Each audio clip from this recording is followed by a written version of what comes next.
사랑하는 새벽나라 친구들, 여러분과 월요일 말씀을 나눌 장재원 목사입니다.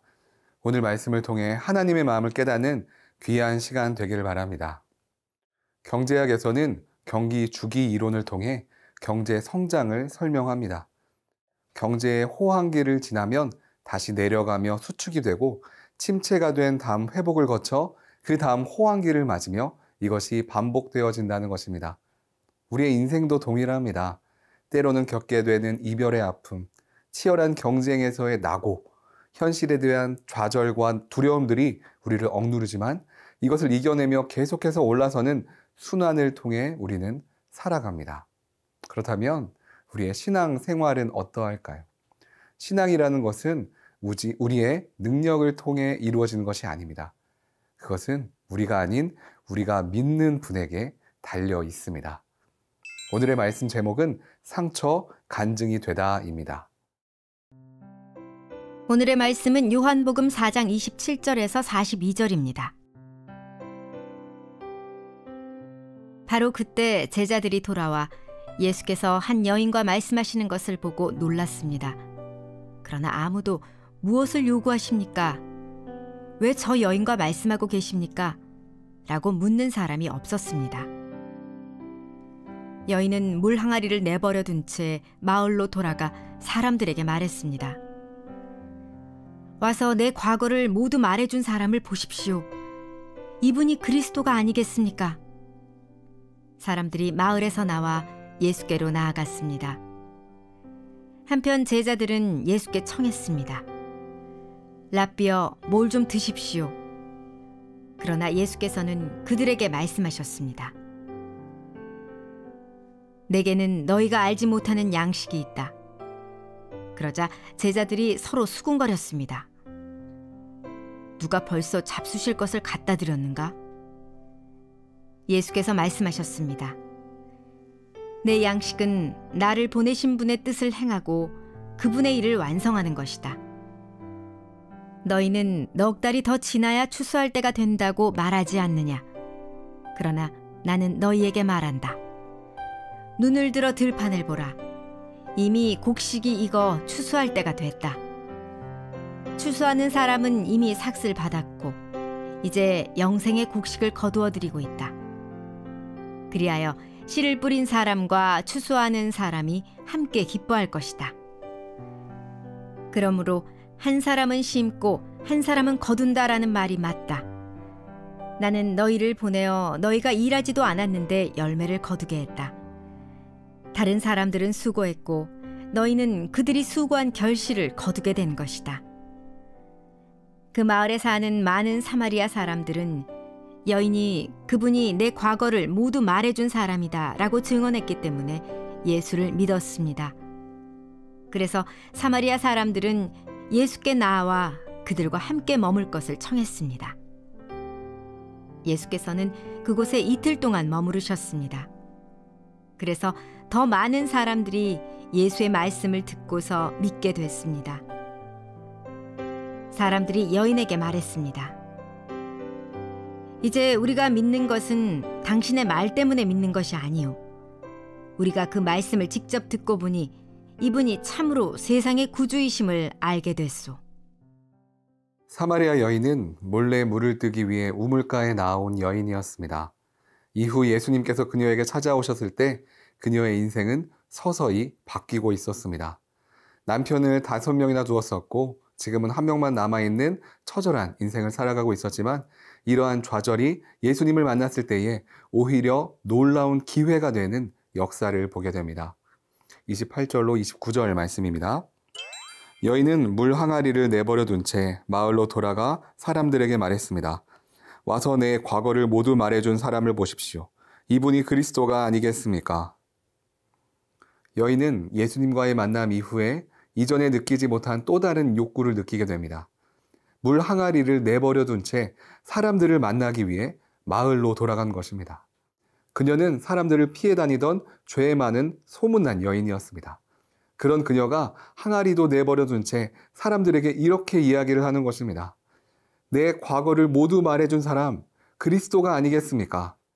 자신의 모습조차도 드러내기를 부끄러워하던 여인이 이제는 자기의 입으로 자신의 과거, 자신의 죄악에 대해 언급하고 있다는 것은 정말 엄청난 격변의 모습입니다.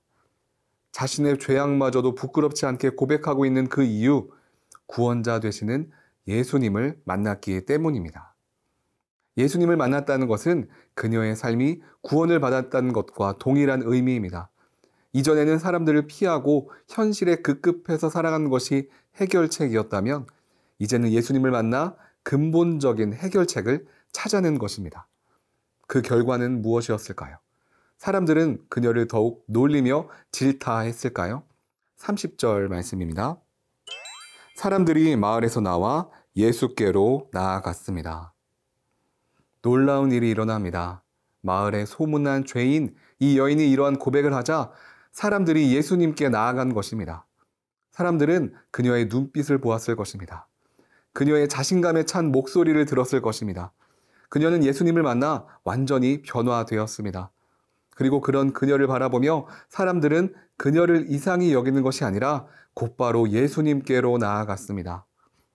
사랑하는 세나 친구들, 우리의 삶은 우리가 변화시킬 수 없습니다. 창조주 하나님 안에서 예수 그리스도의 이름으로 진정한 변화가 일어납니다. 상처가 아닌 주님 안에서의 간증이 넘쳐나는 모든 새벽나라 친구들 되기를 바랍니다.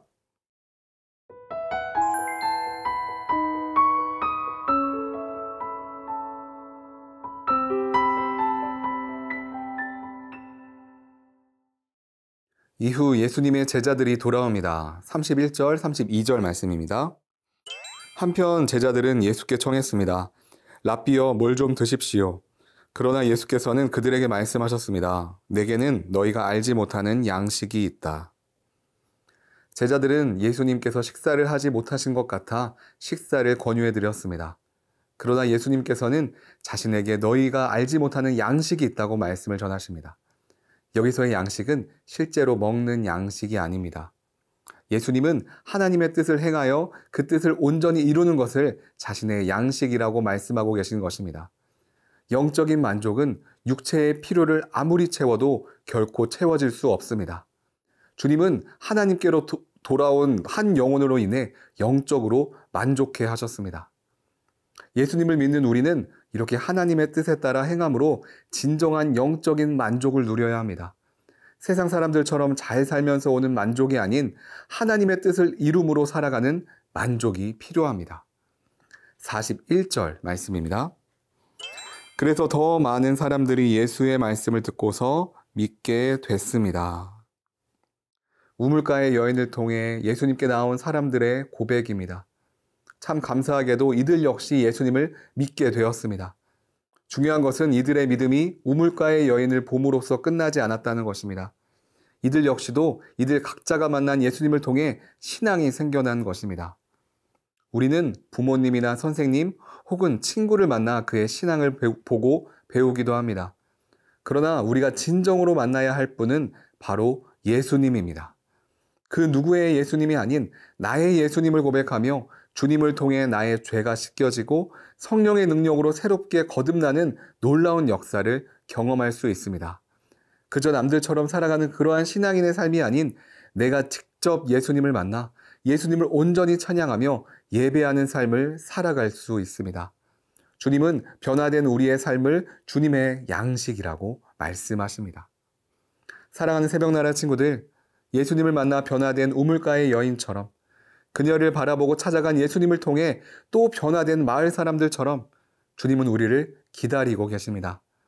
지금 삶으로 만족하는 것이 아니라 예수님 한 분만으로 만족하는 삶을 살아갑시다. 어떠한 상처나 어려움이 우리를 억누른 것이 아니라 이를 통해 주님을 더욱 높이며 예배자의 삶을 살아가는 모든 세나 친구들 되기를 바랍니다. 사랑의 주님, 우리가 지금 가지고 있는 고통과 좌절의 시간이 예수님을 만나 간증이 되게 하여 주시옵소서. 더 높아지는 것이 아니라 더욱 깊어지고 많이 가지려는 것이 아니라 더욱 나누는 온전한 신앙인으로 살아가게 하여 주시옵소서. 살아계신 예수님의 이름으로 기도합니다. 아멘.